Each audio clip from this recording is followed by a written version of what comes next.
Hello, and welcome to day 2 of the Inspiring Photography Challenge 2020. Our topic for today is leading lines.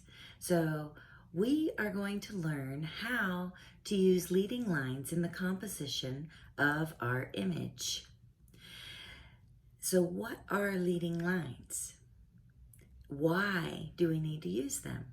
Well, when you're creating an image, if you have any types of lines that are being created by something within the environment, a street, a path, buildings, a fence, all kinds of things can be leading lines.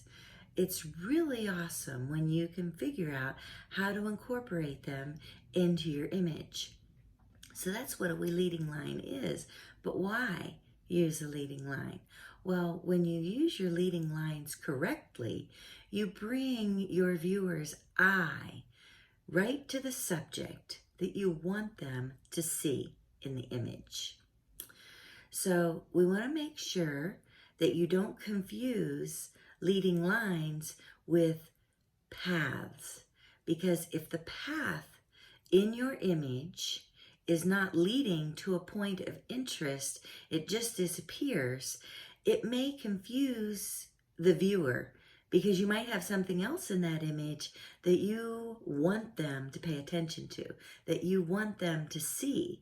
And so here is your subject over here, but yet you've got this path twisting around over here. It goes up and disappears maybe in the mountains or maybe off frame, something like that.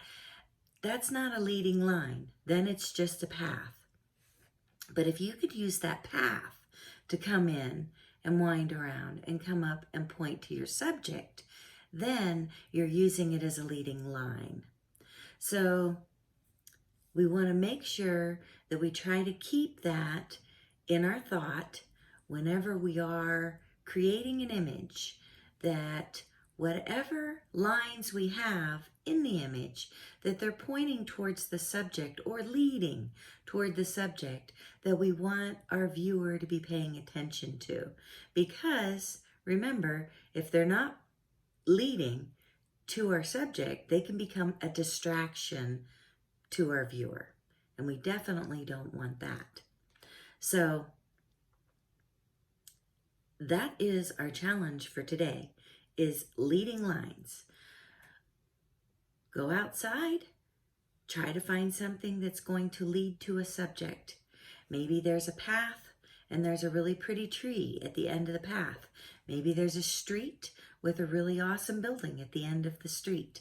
Maybe there's a fence and there's a barn at the end of the fence. Just something. Start looking for your leading lines.